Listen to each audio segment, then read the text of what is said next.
Wéi Welt wëll zu dinge Kanner anerlossen. Eng mat immer méi Überschwemmungen, Bëschbrenn, sozialen Ungleichheeten a finanzieller Unstabilitéit. D'Unzeche vun enger immer méi geschwächter Erd gi méi hefech a méi extrem. De Herausforderungen sinn schons do. En 2024 hun Tausende vu Familien zu Valencia a Spien ënnerten so steierende Konsequenze vun enger Überschwemmung geliden, wéi se fir Drobal und firstellbar war.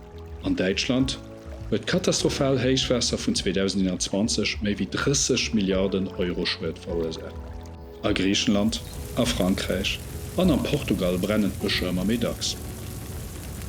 Als de Lützeburgsche Teichwässer vun 2020 besonders Erstennach an de Sauerdal schwéier getroffen.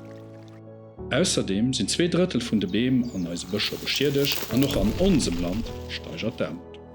Wéi kënne mir géint déi ëmmer méi schlimm Ëmwelt a Sozialkrisen ugoen? Ein Deel vun der Lesung läit an der nohaltescher Finanz.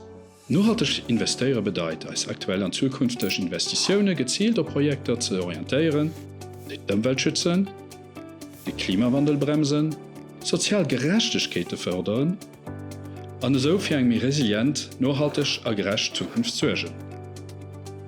Mat nohalteschen Investissementer kënne mir positiven Impact op als Gesellschaft an als Erd hunn. Wëll zu méi gewuer ginn, besich www.lsfi.lu/sustainable finance.